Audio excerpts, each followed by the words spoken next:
कि खाने के बाद टहलना जरूरी है। ये भी एक तरह का भ्रम है जिससे हमें बचने की ज़रूरत है। और आपके मन में एक कुलबुलाहट शुरू हो गई होगी कि ये तो हमेशा सुनते आए हैं कि खाने के बाद टहलना है, और ये एक नई बात आ गई कि खाने के बाद टहलना बेहतर नहीं है, अच्छा नहीं है। क्यों आखिर? इसके लिए एक सिस्टम को आपको समझना पड़ेगा जिसमें शरीर कार्य करता है। शरीर कार्य करता है कि जब भी कोई भी अंग आपका एक्टिव होता है, उस एक्टिव होने वाले अंग को ऊर्जा चाहिए, और वो ऊर्जा का सबसे बड़ा स्रोत है आपका ऑक्सीजन। और ऑक्सीजन और न्यूट्रिशन जो पोषक तत्व है, पोषक तत्व को पहुंचाने का कार्य करता है आपका ब्लड। इसलिए जैसे भी कोई भी अंग एक्टिव होता है, आपका ब्लड का सर्कुलेशन उस दिशा में बढ़ने लगता है। जब आप भोजन करते हैं तो आपका ये रीजन सबसे ज़्यादा एक्टिव हो जाता है, मतलब ब्लड का सर्कुलेशन पेट के तरफ बढ़ता है। इसलिए भोजन करने के तुरंत बाद अगर आप टहलते हैं तो ब्लड का सर्कुलेशन पेट की तरफ ना जा करके पैर की तरफ बढ़ने लगेगा, क्योंकि आप चल रहे होते हैं।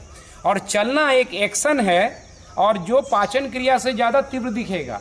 ऐसे में भोजन का जो डिस्ट्रीब्यूशन है वो पेट के तरफ, जो ब्लड का सर्कुलेशन है वो पेट के तरफ ना हो करके पैर की तरफ होने लगेगा। तो आप समझ सकते हैं कि जहाँ भोजन को डाइजेशन करने के लिए ज़्यादा से ज़्यादा ब्लड की सप्लाई ज़रूरत थी, वो नहीं हो पाएगी। ऐसे में आपका भोजन का प्रक्रिया धीमा पड़ जाएगा। भोजन ऐसा नहीं कि डाइजेस्ट नहीं होगा, लेकिन वो लंबित होगा। जो 2-3 घंटे में आसानी से हो सकता है कि वो 4-5 घंटा समय ले। ऐसे में आपकी ऊर्जा ज़्यादा से ज़्यादा नष्ट होगी। और आप भोजन क्यों करते हैं? कि जल्दी से जल्दी आपको ऊर्जा मिल सके, इसीलिए तो भोजन किया था। लेकिन भोजन पचाने में ही आपकी अब ऊर्जा क्षय हो रही है। इसलिए ये एक भ्रम है कि भोजन करने के बाद आपको टहलना चाहिए। मैं ऐसा नहीं करता हूं कि भोजन के बाद टहलना नहीं चाहिए, लेकिन तुरंत नहीं टहलना चाहिए। कब टहलें और उससे पहले क्या करें?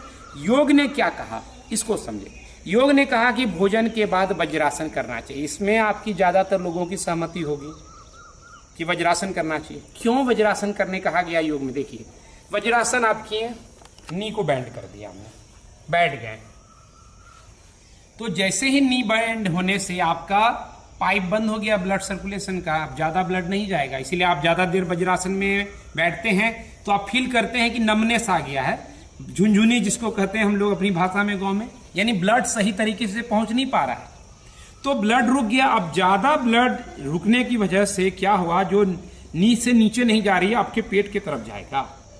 तो योगियों ने इस चीज को बहुत अच्छे से समझा कि भोजन किए हैं तो ब्लड का सर्कुलेशन पेट की तरफ बढ़ना चाहिए, इसीलिए वो वज्रासन में बैठने गए। पहला काम क्या हुआ कि ब्लड जो नीचे जमीन पांव की तरफ जा रही थी, ग्रेविटी नीचे की तरफ खींच रही है ज्यादा ब्लड, वो हमने बंद कर दिया।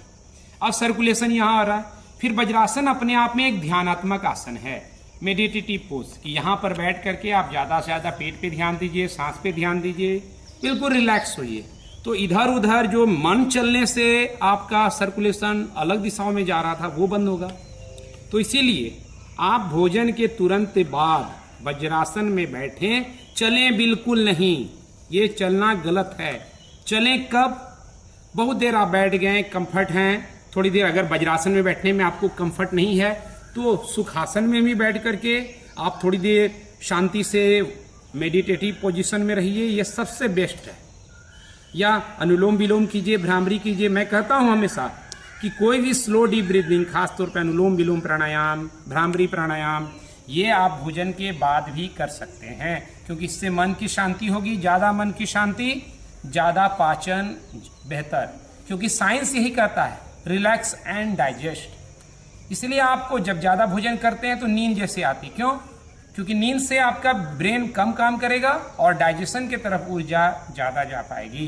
तो ये करें। अब क्या है कि चूंकि टहलना क्यों कहा गया, वो भी गलत नहीं था, लेकिन तब जब हम काफ़ी देर तक बैठ जाएं, तुरंत नहीं टहलें। टहलने से क्या होगा, जब भोजन एक लंबे पाचन प्रक्रिया से गुजर जाएगी, पाचन प्रक्रिया से कब गुजरेगी? 2 से 3 घंटे के बाद स्टमक में भोजन जब निकल जाए और छोटी आंत की तरफ चले जाए, तो ये जो प्रोसेस है कि पेट के तरफ पाचन खत्म हो गया, लेकिन हर चीज़ पाचन के दरमियान क्या होता है कि वहाँ पाचन के लिए कोई मशीन तो लगी नहीं है कि खाना गया और पीस दिया गया।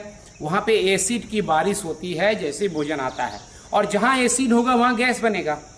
तो जब आप भोजन 2-3 घंटा पाचन प्रक्रिया से लग जाए तब आप टहलते हैं, तो अतिरिक्त गैस जो एसिड बनना, गैस भी नेचुरल है, भोजन के पाचन में गैस का बनना वो बना रह गया है, तो आप टहलेंगे तो वो गैस क्या होगा, एडजस्ट होना शुरू होगा, और ये गैस एडजस्टमेंट से आपको कंफर्ट फील होगी। और जब आप सोने जाएंगे तो नींद में वो डिस्टर्बेंस नहीं करेगी। अगर पेट में गैस रह गया, आप सोए हुए हैं तो नींद तो आएगी, लेकिन पेट में घूमता हुआ गैस आपके नींद को साउंड स्लीप नहीं होने देगा, कंफर्ट नहीं होगा, क्वालिटी स्लीप नहीं होगी। इसीलिए आप चाहिए कि आप जल्दी से जल्दी रात्रि जो डिनर है उसमें मंदाग्नि का समय रहता है, देर रात भोजन ना करें, पहली बात ख्याल रखें। दूसरी बात, जल्दी भोजन कर लें और वज्रासन में बैठें, तुरंत टहलें नहीं, ये महत्वपूर्ण बात। तीसरी बात, जब 2-3 घंटे हो जाए तब आप टहलने की प्रक्रिया कर सकते हैं। अगर 2-3 घंटे ना भी हो, उतना समय नहीं हो, लेट नाइट खाते हैं तो कम से कम आधा 1 घंटा बैठने से शांति के बाद ही टहलें। तो मुझे विश्वास है आप इस फैक्ट को समझ लिए होंगे कि क्यों भोजन के बाद तुरंत चलना खतरनाक है। इन